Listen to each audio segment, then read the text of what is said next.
अत्यंत महत्त्वपूर्ण अपडेट पाहतो। हा व्हिडिओ आपण शेवटपर्यंत पाहावा। मुंबई मंत्रालय 26 मे 2026चे महत्त्वपूर्ण अपडेट पाहूया। 26,000 कर्मचाऱ्यांच्या बाबतीत जुनी पेन्शनबाबत महत्त्वपूर्ण अपडेट आपण पाहणार आहोत। हा व्हिडिओ आपण शेवटपर्यंत पाहावा। नमस्कार मित्रांनो, चॅनलमध्ये आपले सहर्ष स्वागत आहे। तत्पूर्वी आपण नवीन असाल चॅनल लगेच सबस्क्राईब करा, समोरील बेल आयकॉनला क्लिक करा, असे नवनवीन अपडेट आपल्यापर्यंत सहज पोहोचतील।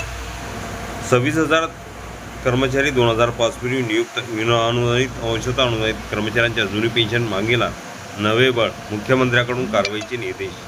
27 मे 2026 राज्यातील 2005 पूर्वी नियुक्त झालेल्या विनाअनुदानित अंशतः अनुदानित आणि नंतर 100% अनुदानावर आलेल्या शिक्षक व शिक्षकेतर कर्मचाऱ्यांच्या जुनी पेन्शनच्या मागणीला आज महत्त्वपूर्ण वळण मिळाले आहे। या प्रश्नासंदर्भात महाराष्ट्राचे मुख्यमंत्री देवेंद्र फडणवीस यांची मुंबई येथे विविध संघटनांच्या प्रतिनिधींनी भेट घेऊन सविस्तर निवेदन सादर केले।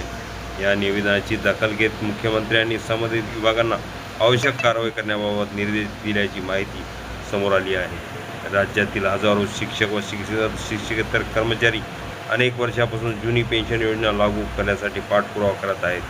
विशेषतः 1 नोव्हेंबर 2005 पूर्वी नियुक्ती झालेली असतानाही त्या काळात संस्था विनाअनुदानित किंवा अंशतः अनुदानित असल्यामुळे संबंधित कर्मचाऱ्यांना जुनी पेन्शन योजनेचा लाभ मिळालेला नाही। नंतर या संस्था व शाळा 100% अनुदानावर आल्या असल्या तरी सेवेत सातत्य असूनही कर्मचाऱ्यांना जुनी पेन्शनपासून वंचित राहावे लागत असल्याची भावना कर्मचारी वर्गामध्ये आहे। याच पार्श्वभूमीवर कोल्हापूर जिल्ह्यातील राजकीय, सामाजिक आणि शैक्षणिक क्षेत्रातील प्रतिनिधी तसेच विविध कर्मचारी संघटनांच्या पदाधिकाऱ्यांनी मंत्रालयात मुख्यमंत्री यांची भेट घेतली। या शिष्टमंडळात ज्येष्ठ शिक्षणतज्ज्ञ व संस्थापक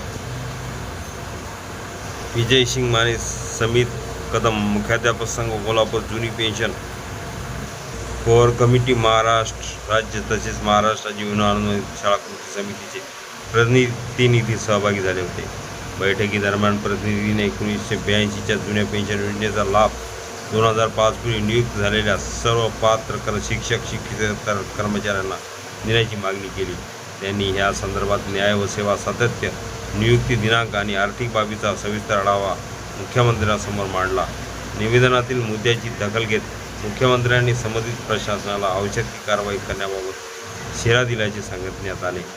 या बैठकीनंतर बोलताना विजय सिंग माने यांनी सांगितले की हा प्रश्न केवळ पेन्शनचा नसून हजारो शिक्षक आणि शिक्षकेतर कर्मचाऱ्यांच्या भवितव्याशीच निगडीत आहे।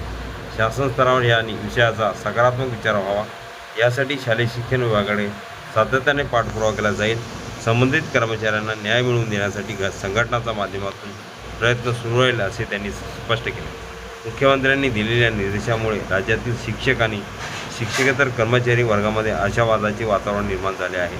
अनेक वर्षापासून प्रलंबित असलेल्या या प्रश्नावर शासन स्तरावर सकारात्मक निर्णय होईल अशी अपेक्षा कर्मचारी संघटनांनी व्यक्त केली आहे।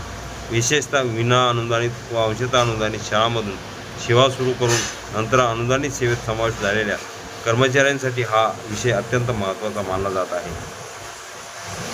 या प्रसंगी कोल्हापूर जिल्ह्यातील ज्येष्ठ नेते दादासाहेब लाड, DS घुगरे, राहुल पवार, सुदेश जाधव, बाबा पाटील, दत्ता पाटील, सुरेश संकपाळ, श्रीकांत पाटील, जितेंद्र महेशाळे, संतोष पाटील यांच्यासह अनेक मान्यवर उपस्थित होते।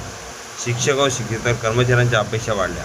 मुख्यमंत्र्यांकडून कारवाईचे निर्देश मिळाल्याने राज्यभरातील शिक्षक व शिक्षकेतर कर्मचारी वर्गामध्ये समाधान व्यक्त करण्यात येत आहे। मात्र ह्या बैठकीत अंतिम शासन निर्णय झालेला नसून संबंधित विभागाकडून प्रस्तावाचा अभ्यास, कायदेशीर व आर्थिक बाबीची तपासणी आणि पुढील प्रशासकीय प्रक्रिया पूर्ण झाल्यानंतरच अंतिम निर्णय होणार आहे। त्यामुळे आता सर्वांचे लक्ष शालेय शिक्षण विभाग आणि राज्य शासनाच्या पुढील भूमिकेकडे लागले आहे। राज्यातील जुनी पेन्शनच्या मागणीसाठी लढणाऱ्या विविध संघटनांनी ह्या घडामोडीचे स्वागत केले असून शासनाकडून लवकरात लवकर सकारात्मक निर्णय जाहीर करण्याची अपेक्षा व्यक्त केली आहे। शिक्षक शिक्षकेतर कर्मचाऱ्यांच्या दृष्टीने ही घडामोडी भविष्यातील पेन्शन धोरणावर परिणाम करणारी महत्त्वाची पायरी मानली जात आहे।